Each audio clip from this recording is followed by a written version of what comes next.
Vamos dar uma olhada em algumas ações que andam chamando a atenção no mercado agora para julho, né? Oi, pois é.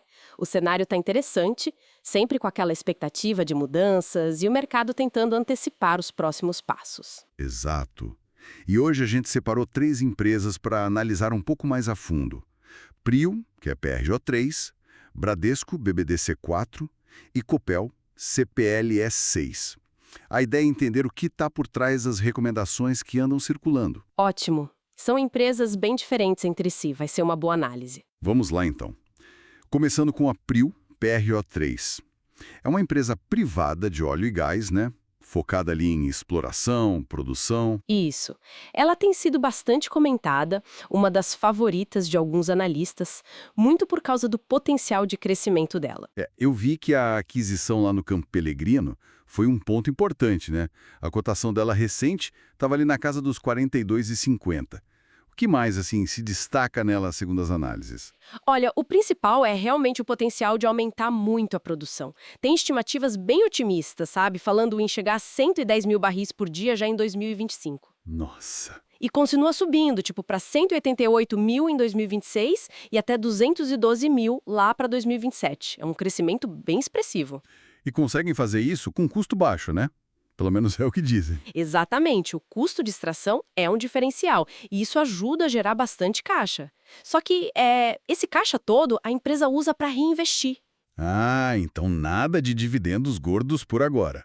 Por agora, não. O foco é total em crescer e em expandir a operação. Claro, tem os riscos, né? Petróleo varia muito de preço, cenário internacional pesa. Entendi, faz todo sentido essa estratégia de focar no crescimento. E os números que o pessoal analisa, eles confirmam isso. Sim, sim. O Itaú BBA, por exemplo, colocou um preço-alvo de R$ 62. Isso, considerando o preço atual, daria um potencial de valorização de mais de 45%, né? Quase 46%. Uau, bastante. E os indicadores ajudam a contar essa história. O ROI, que é o retorno sobre patrimônio líquido, está em impressionantes 42,58%. Muito alto. Mostra que a empresa está sendo eficiente com o capital. Exato. E isso combinado com o PL, o preço sobre o lucro, que está baixo para o setor, em 3,37, a dívida também parece controlada, sabe? A relação dívida líquida sobre EBITDA está em 1,84. Uhum. Ou seja, a dívida é menos que o dobro do que ela gera de caixa operacional num ano. Parece saudável. Pois é, reforça essa tese de que a Prio está conseguindo bancar esse crescimento forte de uma forma sustentável. É uma aposta clara em expansão futura. O que é fascinante aqui é esse equilíbrio, né? Investimento agressivo, mas com as métricas financeiras ainda parecendo ok. Bom, vamos mudar de áreas agora. Sair do petróleo e ir para os bancos. Bradesco, BBDC4. Bancão tradicional, todo mundo conhece. Sim, um banco que está num momento, digamos, de transição. Nova gestão, tentando ajustar a rota. É verdade, mas mesmo assim a gente viu recomendações de compra saindo, né? Itaú BBA, Safra. A ação estava ali nos 16,47 recentemente. Qual é a história por trás disso? A conversa sobre o Bradesco é muito sobre recuperação. Os últimos resultados do primeiro trimestre de 2025 já mostraram alguns sinais positivos. Ah, é? O que teve de bom? O lucro líquido foi de 5,86 bilhões. Isso é um aumento de 39% comparado com o mesmo período do ano anterior. E o ROE subiu para 14,3%. Interessante. Já é uma melhora. Sim.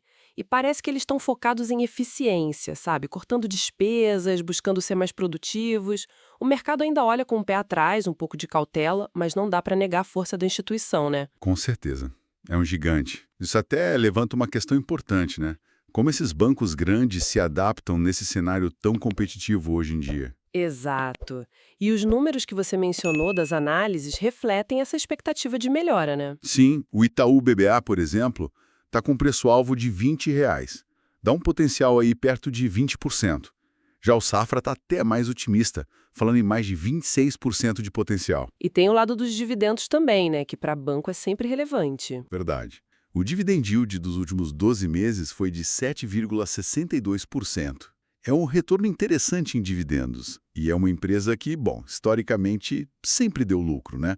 Nunca teve prejuízo fiscal nos últimos 5 anos, pelo menos. Pois é. Então, essa combinação de possível recuperação com um dividendo atrativo pode ser interessante.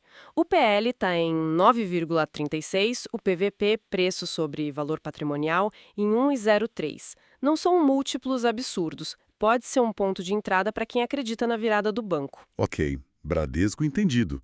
Agora, para fechar nosso trio, vamos para Copel, CPL 6, setor de energia elétrica. A Copel, geração, transmissão, distribuição, um setor geralmente visto como mais defensivo, né? Menos volátil. Exato. E sempre tem aquela conversa sobre dividendos, ainda mais com a possibilidade de privatização, né?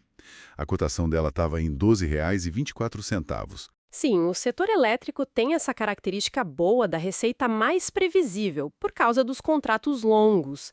Isso geralmente significa boa geração de caixa, caixa recorrente. E para a Copel, as projeções de dividendos são o grande destaque, pelo visto. São sim. O Itaú BBA, por exemplo, está estimando um dividend yield de uns 9,1% para 2025. E para 2026 sobe para quase 12%, 11,7%. Nossa, bem alto. Muito alto. A própria empresa já sinalizou que pretende distribuir bilhões nesses próximos anos. O ponto de atenção, claro, é que é um setor regulado, muito sensível a decisões políticas, mudanças nas regras. Sempre tem esse lado, né? E o preço-alvo que o pessoal está tendo? As análises que a gente viu apontam para algo em torno de R$ 14,01. Dá um potencial de uns 17%, mais ou menos. Ok. E os indicadores? PL de 12,40, PVP de 1,89, o dividend yield recente, 6,79%, a dívida parece ok também e o histórico dela nos últimos 5 anos foi muito bom, bem acima do Ibovespa. Pois é. Se a gente conecta isso ao cenário maior, né, de incerteza econômica, ter uma empresa de setor resiliente, com caixa previsível e pagando bons dividendos ganha valor. É um contraponto interessante para a Prio, por exemplo, que é mais focada em crescimento e tem mais risco. Boa. Então, esses 3 exemplos, Prio, Bradesco e Copel, mostram bem como ter opções diferentes na bolsa, né? Crescimento, recuperação e dividendos. Exatamente. E isso reforça aquela ideia. Diversificar é importante. Não colocar tudo numa cesta só. Combinar ativos com perfis diferentes. Fundamental. Bom, então, o que tudo isso significa? Recapitulando rapidinho. A gente viu que os analistas apontam Prio, Bradesco e Copel, mas cada uma com uma história bem diferente. Prio para o crescimento, Bradesco para a recuperação, Copel mais para a estabilidade e dividendos. E aí fica a reflexão, né, nesse ambiente econômico que a gente está vivendo, cheio de dúvidas. Como é que cada pessoa que investe pode balancear isso? O apetite por crescimento que a Prio representa bem, com a busca por mais segurança ou renda que talvez Copel ou até o Bradesco atual ofereçam. Esse equilíbrio é muito pessoal, não tem resposta única. Perfeito. E para quem está nos ouvindo agora, qual dessas empresas ou teses de investimento parece mais interessante na sua visão? Conta pra gente nos comentários. Ou se tiverem alguma sugestão de tema para nossa próxima conversa, pode mandar também. Ah, e não esquece de curtir o vídeo, se inscrever no canal e ativar o sininho para receber mais análises como esta, tá bom?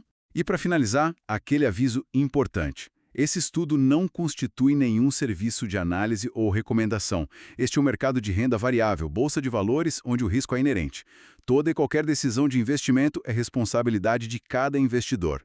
Um abraço e até a próxima!